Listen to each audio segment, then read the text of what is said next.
அவங்கள்ட்ட என்ன பண்ணணும்னா உங்களுக்கு வேணும் கிரிவன்ஸை கேளுங்க. அதே மாதிரி வந்து பார்த்தீங்கன்னா எதுக்காக சொல்ல வரேன்னு சொன்னால், சார் நம்ம வந்து ஒரு பொருள் வந்து கொஞ்சம் இப்போ ஒன்றும் கிடையாது சார். இப்போ நீங்கள் ஹோட்டல் போகிறோம், இப்போ எல்லா கடையிலையும் சாப்பிட்றதில்ல, சில கடையில் மட்டும் ஏன் சாப்பிட்றோம்? குவாலிட்டி. அவ்வளோதான். அந்த மாதிரி பொருள் வந்து நம்ம குவாலிட்டியாக கொடுத்தோம்னா நிச்சயமாக வந்து சார் நம்ம அதாவது லாபத்தில் நஷ்டம்னு போக வேண்டியதான் சார். நஷ்டத்துக்கு விற்க வேண்டிய அவசியம் இல்லை. ஒரு நாங்கள் நான் சொல்கிறேன், ஒரு எக்ஸ்பீரியன்ஸ் சொல்கிறேன். இதில் ஆலங்குளத்தில் ஒரு ஃபேக்ட்ரி இருக்குது, டிரான்ஸ்மிட் ஃபேக்ட்ரி. அது வந்து வெட்டு பிளான்ட்னா எப்படின்னா, இப்போ நான் சொன்ன மெத்தடை வந்து சுண்ணாம்புகளில் வந்து உடைச்சி தூள் பண்ணி எரிக்கிறதுக்கு பதிலாக சுண்ணாம்புகளில் தண்ணி கலந்து சிலரியாக மாற்றிருப்பாங்க. அந்த சிலரி எரிய விட்டு பண்ணாங்க. அது வந்து ஓல்டு டெக்னாலஜி. அதில் வந்து பார்த்தீங்கன்னா 15,000 அந்த 15,000 டன்னு உற்பத்தி பண்ணி 15,000 டன்னு விற்றா தான் பிரேக்கே வரும். அதாவது ஏன்னா ஹாலை வந்து நிறைய பேர் எடுத்து வச்சுட்டாங்க. நீங்கள் வந்து உங்கள் கம்பெனி எத்தனை வேலை செய்வாங்க? ஒரு 10 பேர்னா இங்கே வந்து ஆயிரக்கணக்கான பேர் எடுத்து வச்சுட்டாங்க. அத்தனை பேருக்கு வந்து சேலரி கொடுக்கணும், அத்தனை பேர் கொடுக்கணும். ஸோ அவங்க ஒர்க் அவுட் பண்ணி போது 16,000 டன் விற்றா 3 ரூபா கிடச்சிது. அப்படியே எடுக்கணும். 3 ரூபா தான் கிடச்சிது ஒரு மூட்டைக்கு. நம்ம எத்தனை சிமெண்ட் மேனுஃபேக்சர்ஸ் வந்து நம்ம ஒரு இதில் வந்து நம்ம சஸ்டைன் பண்ணுவோம். நமக்கு 5 ரூபா கிடைச்சா போதும். எத்தனை பேர் வைக்கிறோம்? எனக்கு மூட்டைக்கு நம்ம 30 ரூபா கிடைக்கணும். எனக்கு தெரிஞ்சு I don't want to name some person ஓப்பனாக சொல்கிறாரு, 40 ரூபா கிடைக்குது சார், இல்லை நான் சிமெண்ட் பிளான்ட் ஓட்ட மாட்டேன் சார். நம்ம எங்கே போய் இவங்க இதுக்கெல்லாம் எந்த கதை போய் சொல்கிறது? 40 ரூபா கிடைக்குது சார் மூட்டைக்கு, இல்லைன்னா எனக்கு மாட்டேன் சார், நான் மூடி வச்சிருப்பேன்றாரு. இன்னைக்கு வந்து வால்யூம் பிஸ்னஸ் தான் பண்ண முடியும். நான் என்ன கேட்குறேன்னாங்க, இப்போ 2 விஷயம் கேட்டுருங்க. அதாவது வந்து higher the production lower the cost. இப்போ நீங்கள் வந்து சார் உங்ககிட்ட என்ன சார் மார்க்கெட்டிங் நெட்வொர்க் இருக்குது? I'm posting the direct question. Sir, we have only our marketing people. They have marketing 30 years in the field. They say I'm having 1,000 customers with me. Sir எங்க database எங்க? ஒரு company கூட database கிடையாது sir. உங்க கம்பெனிக்கு நான் சொன்ன challenge பண்ணி சொல்றேன். I have visited all the places, எல்லாரோட இன்டராக்ட் பண்ணிட்டேன். ஒரு மினி சிமெண்ட் பிளான்ட் ஓனர் கிட்ட கூட டேட்டாபேஸ் கிடையாது சார். ஈவன் என்னோட இப்போ ஃபார் எக்ஸாம்பிள் வந்து Mister Shanmugam is our customer, அவருக்கு நான் எப்போ அந்த மாதிரி ஒரு டேட்டாபேஸ் கிடையாது சார்.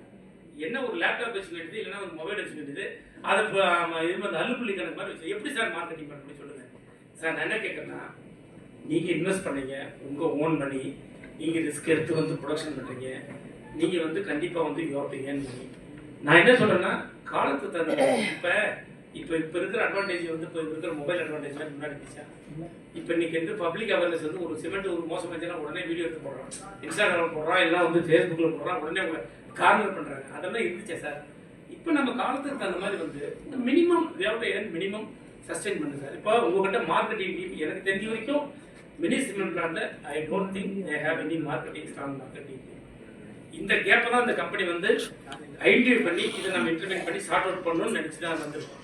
ஏன்னு கேட்டிங்கன்னா வீ புட் அவர் ஓன். இப்போ நாங்கள் சம்பளம் கொடுத்து வச்சிருக்கோம். இன்னைக்கு company doesn't earn any money. இப்போ 3 பேருக்கு சம்பளம் கொடுத்து வச்சிருக்கேன் நான். சி என்னன்னா hoping to get some progress. இதுக்காக சொல்ல வரேன்னா அதை வந்து நம்ம வந்து அந்த மாதிரி வந்து எல்லா இடத்துலையும் போட்டோம்னா டேட்டா பேஸ்க்கு சார். இப்போ ஒன்றும் இல்லை சார், நீங்கள் சிவபிரியா ஓனர், இப்போ நீங்கள் வந்து உங்களுக்கு நீங்கள் வந்து தர்மபுரிக்கு சிமெண்ட் கொடுக்குறீங்க, கன்னியாகுமரிக்கு இங்கே கொடுக்குறீங்க. இங்கே கேட்கறது இப்போ நிறைய பேர் உங்களை மாதிரி நிறைய பேர் இருக்காங்க சார். அதாவது ஃபோன் பண்ண வேண்டியது, அந்த கேட்டால் சிமெண்ட் கொடுக்க வேண்டியது, இல்லைன்னா வந்து அதுவாக முடிஞ்சு போய் சார். சார் நம்ம வந்து இவ்வளோ பணம் போட்டீங்க, இவ்வளோ மானிட்டர் பண்ண வேண்டியவா? அப்போ ஒரு ஆளை போட்டு பண்ணல சார். ஒரு ஆளை போட்டு பண்ணலாம், அது நல்லது இருக்கா கெட்டது இருக்கா? அப்படி இப்போ ப்ரைவேட் பேங்க்ஸ் எல்லாம் எப்படி கஷ்டப்படுறாங்க? ஒரு ஆள்கிட்ட ஒரு டேட்டா ஒரு ஃபோன் நம்பர் கிடைச்சிட போதும், தொலைச்சி எடுத்துருவாங்க. அந்த அந்த வந்து அந்த என்தூசியாசம் வந்து இல்லை, அந்த என்தூசியாசம் இல்லை. அதனால தான் வந்து நாங்கள் வந்து இப்போ ஒரு நல்ல ஒரு இவங்களுக்கெல்லாம் ஒரு ஃபெசிலிட்டேட் பண்ணுவோம். நாங்களும் எங்கள் கம்பெனியும் போகலாம், எங்கள் நம்பி நிறைய பேருக்கு எம்ப்ளாய்மெண்ட் கிடைக்கும். அதே மாதிரி வந்து மார்க்கெட்லேயும் வந்து ஒரு நல்ல பொருளை கொடுக்கலாம். இப்போ ஒன்றும் இல்லை, நான் என்னுடைய ஓன் ஏஜென்சி பண்ணும்போது நான் சொல்லி தான் கொடுத்தேன். இந்த பகுதிக்கு வந்து 250-290 ரூபாய் சிமெண்ட் கொடுத்தேன். அந்த சிமெண்ட்லாம் 330 ரூபா 340 ரூபா. எங்கள் ஊர் மக்கள் வந்து குறைஞ்ச விலைக்கு வாங்கி வீடு கட்டோம். அந்த அடிப்படையில் தான் நான் அந்த ஊரில் செஞ்சுருக்கேன். எனக்கு ஒன்றும் ஒன்றும் பெரிய don't have any special interest in my native place. செஞ்சுட்டே சார் கூட இருந்தார். என்னென்னா அந்த ஊருக்காரங்க வந்து ரைட் ஓகே ஏதோ ஒன்று செஞ்சுருக்காங்க. அந்த மாதிரி வந்து சார் நம்ம வந்து ஹவ் வி ஷுட் டெவலப் நம்மளுடைய கார்பரேட் சோசியல் ரெஸ்பான்சிபிலிட்டி டெவலப் பண்ணிக்கணும். இப்போ நீங்கள் இருக்கீங்கன்னா, இப்போ நாங்கள் டான்சன் சிமெண்ட் வந்து புது பிளான்ட் 1000 கோடியில் போடும்போது 250 பெட்டட் ஹாஸ்பிட்டல் போட்டு கொடுத்தேன் சார். அரியலூரில் 250 பெட்டட் ஹாஸ்பிட்டல் என்டையர் 15 வில்லேஜுக்கு வந்து இப்போ மரம் நட்டு கொடுத்தோம். 15 வில்லேஜுக்கு குளத்தை வெட்டி கொடுத்தோம். அந்த என்விரான்மெண்டல் அந்த மினிஸ்டர் ஆஃப் என்விரான்மெண்டல் 15 பேர் உட்காந்தான். ஐ வாஸ் 1% அந்த கேஸ். என்ன பண்ணுவீங்கன்னு கேட்டான். ஃபர்ஸ்ட் கேள்வி, சிமெண்ட் இவ்வளவு ஹைலி ரெட்டில் உள்ள பொல்யூஷன் இண்டஸ்ட்ரி வந்து என்ன பண்ண போறீங்க கேட்டான். எப்போதான் சொல்லி போதா 2-3 சொன்னோடனே கன்வின்ஸ் ஆகி இம்மீடியட்டாக சாங்ஷன் பண்ணாங்க. நாம் என்ன சொல்கிறோன்னா, இப்போ நீங்கள் வந்து எனக்கு வந்து நீங்கள் ஓனராக இருக்கீங்க, you can't do everything, but you have to put somebody. அந்த சம்படி இன்டர்வென்ஷன் நாங்கள் எடுத்துக்கிறோம். சிம்பிள் திங் வந்து எங்கள் கம்பெனி விட்டு உங்களுடைய மார்க்கெட்டிங் சேவை நாங்கள் எடுத்துக்கிறோம். நாங்கள் எடுத்து அந்த ரோலுக்கு ப்ளே பண்ணுவோம். நிச்சயமாக வந்து முன்ன காலம் மாதிரி இல்லாமல் நம்ம ஒரு குறைஞ்ச ப்ராஃபிட்டில் ஆப்ரேட் பண்ணுவோம்.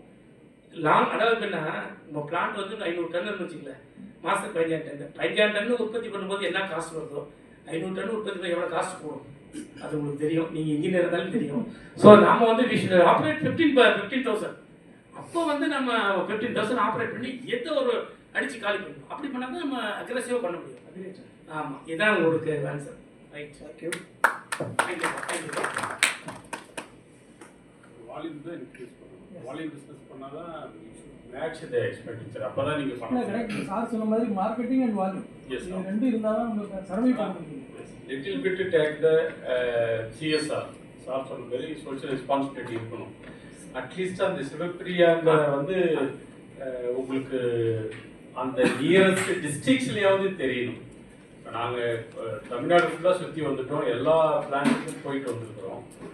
என்ன சொல்கிறாங்கன்னு கேட்டால், இந்த சிமெண்ட் இருக்குதான்னு கேட்குறாங்க. இந்த மாதிரி ஒரு சிமெண்ட் இருக்கான்னு கேட்குறாங்க. ஸோ இதுதான் நாங்கள் பப்ளிக்கிட்டேருந்து இப்போ ரிசீவ் பண்ணுறது. இப்போ ஒரு 4 பிராண்டு மட்டும்தான் எல்லாருக்கும் கண்ணுக்கு தெரியும். நீங்கள் வேலூர் எக்ஸிபிஷனில் பாருங்கள், எந்த மேஜர் பிராண்ட் சிமெண்ட் போடல, அந்த போட்டது